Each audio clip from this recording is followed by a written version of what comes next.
All right, here we go. John McClain, Hall of Fame writer, NFL, covers it like a blanket. And yes, we will discuss his disappointment with Baylor's loss in Stillwater as well. John, is Urban Meyer going to survive this? David, I don't know how he can. If you think about a head coach, he's supposed to preach accountability to his players. He's supposed to make them accountable to each other. He talks to them about discipline. Every day he talks to them about that. And when he has so much immaturity and stupidity, how can he get his players to buy into what he's talking about when he did something so foolish? I had never seen anything like it. And I think if he were 2-2 and showing more progress, but I don't know how he's going to survive this. I don't know how the players will react to him now. Does he lose them? Did he ever have them? I'll say this, Trevor Lawrence deserves better. John, when it comes to, I saw a series of tweets from Mike Silver today that say he talked to a player and that Urban Meyer kind of tried to pass it off as some random person. We've been talking about during the show today, professional athletes know how that game is played. And I think he maybe thinks he's still in college a little bit when he makes excuses like that. Well, really and truthfully, that's not even an excuse for college. I mean, it's showing unbelievable stupidity, especially in this day and age when you go out in public and you're famous, everybody's got a cell phone and do something that moronic. But the person you have to answer to the most is his wife. She was taking care of the grandkids. And while he's out getting twerked by some girl at a I don't know, club or wherever they were. So, John, I mean, the Jaguars as an organization are an absolute mess. They've had, some relative success here and there. What would you do if you were Shad Khan as far as, how would you start to actually make this a legitimate organization once again? Because the Urban Meyer thing we know is going to peter out. They've had head coach after head coach. What would you do? First of all, in 2017, when they won the division and came within one game of going to the Super Bowl, had the Patriots down in the fourth quarter at Gillette Stadium when Brady brought them back. Everybody thought, okay, they have turned the corner. And then because they wouldn't pay their players, they bolted, they wanted out, they didn't like the organization. And so he was not able to keep it together. And he thought he'd solved his issues with Urban Meyer. He gave him the keys to the kingdom. He has control of everything, down to the paper clips and the pencils and the pens. And our money, millions and millions and millions of dollars is nothing to a billionaire. But I'll guarantee you, Shad Khan, who was pretty critical in that statement today, he has got to be infuriated because it's a reflection of him, that he's hired a coach who hired an offensive line coach who had to be fired immediately because his transgressions came to light, even though everybody knew him. Then he was fined 2 times in an off-season program for breaking NFL rules for off-season workouts. And now this, it's just been one problem after another. And I don't know how you get your players to buy what you're selling when you don't have their respect. Players don't have to like a head coach. I guarantee you, the Patriots don't like Bill Belichick. He won't let them get to know him well enough to like him, but they respect him. And I'm guessing right now they don't respect Urban Meyer unless they played for him at Ohio State. John, elsewhere last night, heck of a football game, especially if you're a Chargers fan, 28-14 over the Raiders in L.A., and quite the scene in that crowd, huh? I mean, you might have thought that game was being played in Oakland, Las Vegas, but I guess the Raiders just have homes everywhere.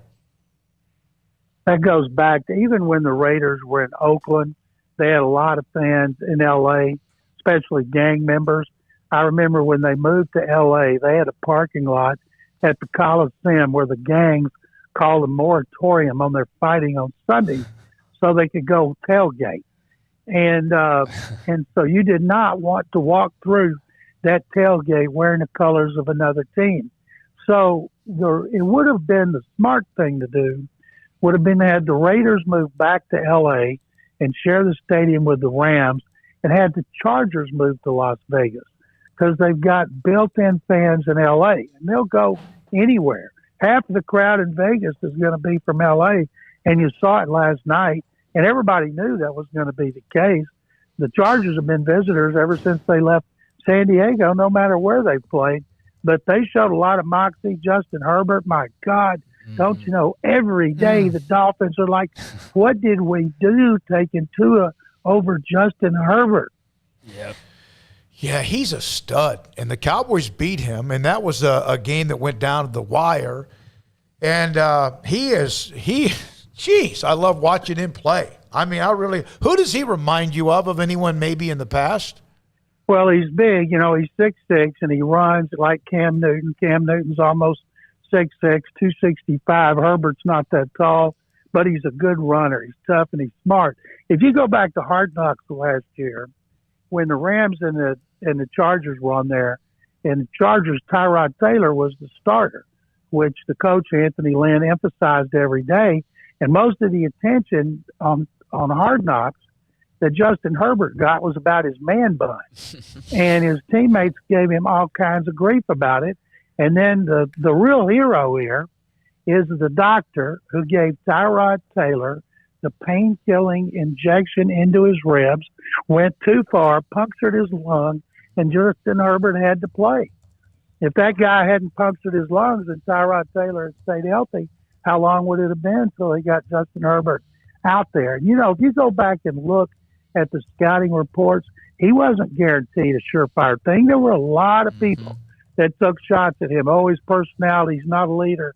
He's too laid back. And a guy that I listen to the most, Jimmy Stanton, whose Uncle Tom's one of the greatest administrators in Baylor history, not to mention basketball and baseball player.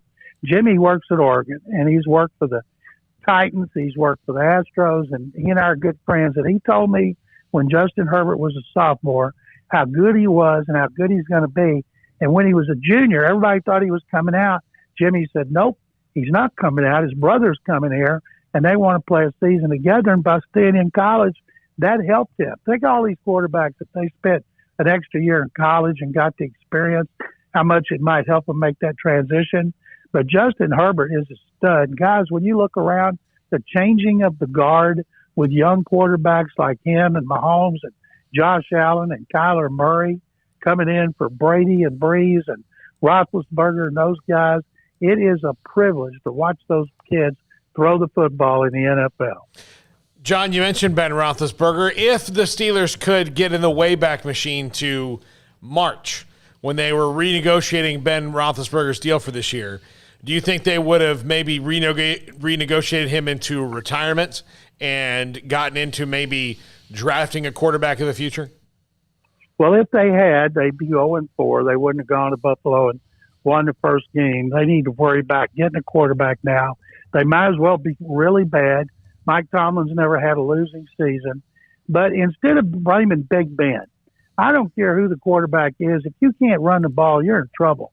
They were last in rushing last year. They're last in rushing this year.